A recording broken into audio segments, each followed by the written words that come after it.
Hello, welcome back to ಉತ್ತರ ಕರ್ನಾಟಕದ ರಾಣಿ YouTube channel.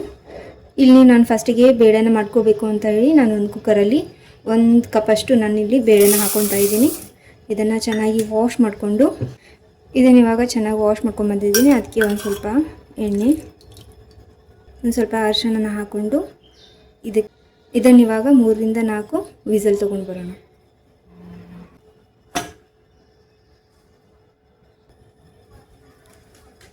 ಇಲ್ಲಿ ನೋಡಿ, ಇವಾಗ ನಾನೊಂದು ಸ್ವಲ್ಪ ಗೋಧಿ ಹಿಟ್ಟನ್ನ ತೊಗೊಂಡಿದ್ದೀನಿ.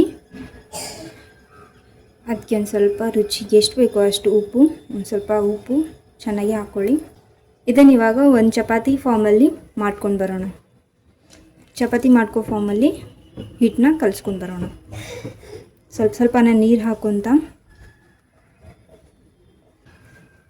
ಈ ರೆಸಿಪಿ ತುಂಬಾ ಟೇಸ್ಟಿಯಾಗಿ ಬರುತ್ತೆ ಮತ್ತು ತುಂಬ ಹೆಲ್ದಿ. ಮಕ್ಕಳಿಗೂ ಕೂಡ ಈ ಥರ ಮಾಡಿಕೊಟ್ರೆ ಒಂದು ಸ್ವಲ್ಪ ಡಿಫ್ರೆನ್ಸ್ ಇರುತ್ತೆ. ಬರೀ ಚಪಾತಿ ಕೂಡ ಆಗೋದಿಲ್ಲ. ಈ ಥರ ಒಂದು ಸಲ ಮಾಡಿಕೊಡಿ, ಮಕ್ಕಳಿಗೂ ಕೂಡ ಇಷ್ಟ ಆಗುತ್ತೆ.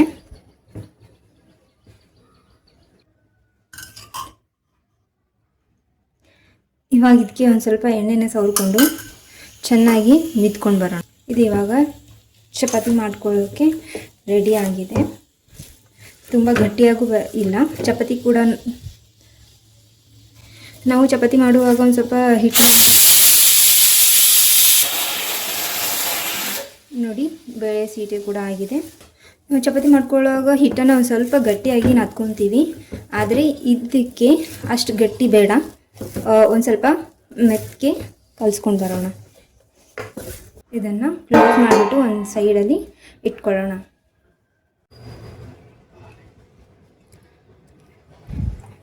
ಈ ಕಡೆ ಬೇಳೆ ಕೂಡ ಆಗಿದೆ. ಇದನ್ನು ಒಂದು ಸ್ವಲ್ಪ ರೇವಿಯಲ್ಲಿ ತಿರುಗಿಸ್ಕೊಂಡು ಬರೋಣ. ನಾನಿಲ್ಲಿ ಇನ್ನೊಂದು ಪಾತ್ರೆಯಲ್ಲಿ ಒಗ್ಗರಣೆನ ಹಾಕ್ಕೊತಾ ಇದ್ದೀನಿ. ನಾನಿಲ್ಲಿ ಎಣ್ಣೆನ ಯೂಸ್ ಮಾಡ್ತಾ ಇದ್ದೀನಿ. ನೀವು ಬೇಕಾದರೆ ತುಪ್ಪನೂ ಕೂಡ ಯೂಸ್ ಮಾಡ್ಕೋಬಹುದು. ಎಣ್ಣೆ ಕಾದ್ಮೇಲೆ ಸ್ವಲ್ಪ ಜೀರಿಗೆ, ಸಾಸಿವೆ, ನಾನಿಲ್ಲಿ ತುಂಬಾ ಸಿಂಪಲ್ಲಾಗಿ ಒಗ್ಗರಣೆನ ಹಾಕ್ಕೋತಾ ಇದ್ದೀನಿ. ಒಂದು ಸ್ವಲ್ಪ ಇಂಗು,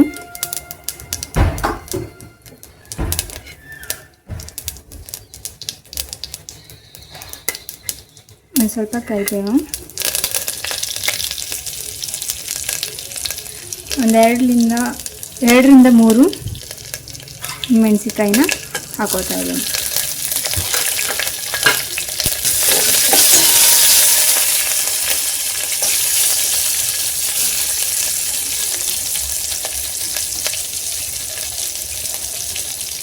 ಇದಕ್ಕೆ ಇವಾಗ ಬೇಳೆನ ಹಾಕೋಣ.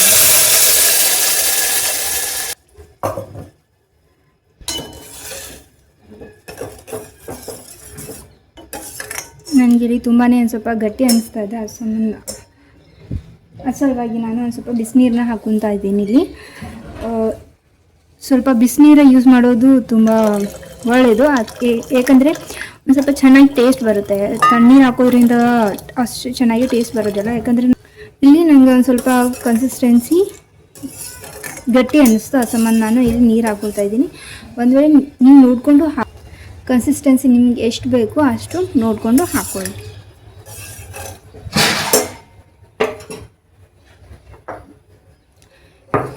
ಇದಕ್ಕೆ ಒಂದು ಸ್ವಲ್ಪ ಉಪ್ಪನ್ನು ಸೇರಿಸ್ಕೊಳ್ತಾ ಇದ್ದೀನಿ. ರುಚಿಗೆ ಎಷ್ಟು ಬೇಕೋ ಅಷ್ಟು. ಇದನ್ನು ಒಂದು ಸ್ವಲ್ಪ ಕುದಿಯೋಕೆ ಬಿಡೋಣ. ನಾವು ಇವಾಗ ಇನ್ನೊಂದು ಪಾತ್ರೆಯಲ್ಲಿ ನೀರನ್ನ ಬಿಸಿಟ್ಕೊಳ್ಳೋಣ. ಹಿಟ್ಟು ಇವಾಗ ರೆಡಿಯಾಗಿದೆ.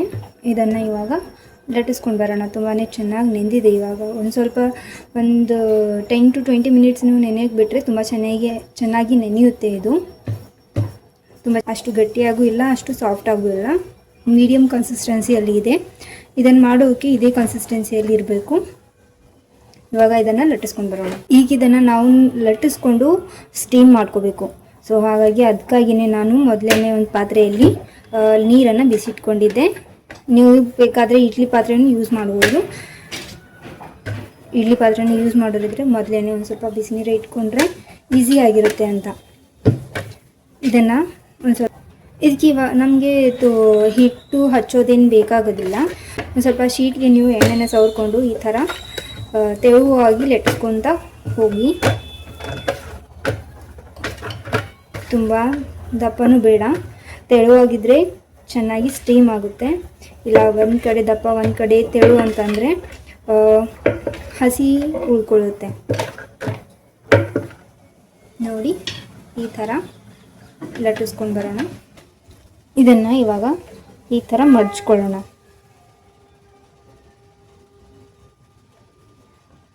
ನೋಡಿ ಈ ಥರ ಮಡ್ಚ್ಕೊಳ್ಳೋಣ. ನಾನು ಆವಾಗಲೇ ಇಲ್ಲಿ ನೀರನ್ನು ಬಿಸಿ ಇಟ್ಕೊಂಡಿದ್ದೆ. ನಾನು ಈ ಥರ ಜಾಳ ಇತ್ತು ಅಂತ ನಾನು ಈ ಥರ ಇಟ್ಕೊಂಡಿದ್ದೀನಿ. ನೀವು ಬೇಕಾದರೆ ಇಡ್ಲಿ ಪಾತ್ರೆಯನ್ನು ಕೂಡ ಯೂಸ್ ಮಾಡ್ಕೋಬೋದು. ನಾನು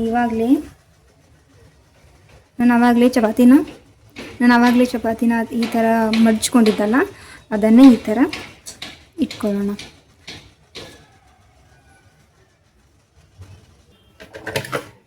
ಇದಕ್ಕೇನು ಮಡ್ಚೋದು ಅಂದರೆ ಫಸ್ಟಿಗೆ ನಾವು ಚಪಾತಿ ಹೇಗೆ ಲಟ್ಟಿಸ್ತೀವಲ್ಲ, ಮಡ್ಚ್ಕೊಂಡು ಲಟ್ಟಿಸ್ತೀವಲ್ಲ, ಆ ಥರ ಲಟ್ಟಿಸ್ಕೊಳ್ಳೋದೇನು ಬೇಕಾಗಿಲ್ಲ.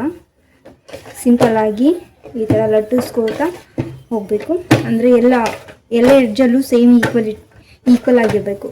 ಇಲ್ಲಾಂದರೆ ಒಂದು ಕಡೆ ಹಸಿ ಒಂದು ಕಡೆ ಬೇಯುತ್ತೆ, ಒಂದು ಕಡೆ ಹಸಿಯಾಗಿ ಉಳಿದ್ಬಿಡುತ್ತೆ, ಇಲ್ಲ ಒಂದು ಕಡೆ ಬೇಯುತ್ತೆ. ಅದಕ್ಕಾಗಿ ಎಲ್ಲ ಕಡೆಯೂ ಈಕ್ವಲ್ ಆಗಿ ಲಟ್ಟಿಸ್ಕೋಬೇಕು. ಈ ಥರ ಮಡ್ಚ್ಕೊಂಡು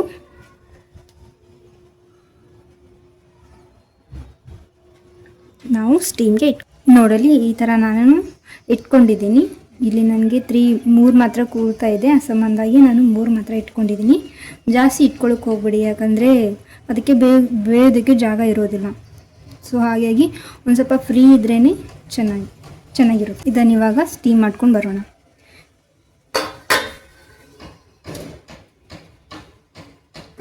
ಇವಾಗ ಚೆನ್ನಾಗಿ ಬೇಯ್ದಿದೆ ನೋಡಿ.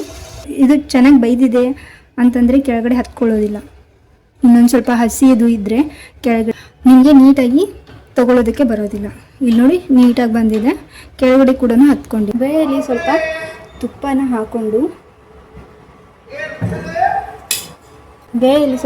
ಹಾಕ್ಕೊಂಡು ತಿಂದರೆ ತುಂಬಾ ಟೇಸ್ಟಿಯಾಗಿರುತ್ತೆ ಇದು. ಇದನ್ನು ನಿಮಗೆ ಓಪನ್ ಮಾಡಿ ತೋರಿಸ್ತಾ ಇದ್ದೀನಿ ನೋಡಿ. ತುಂಬಾ ಚೆನ್ನಾಗಿ, ಎಲ್ಲಿನೂ ಕೂಡ ಹಸಿಯಾಗಿ ಉಳಿದಿಲ್ಲ, ತುಂಬಾ ಇವಾಗ ಟೇಸ್ಟ್ ಹೇಗಾಗಿದೆ ಅಂತ ನೋಡೋಣ.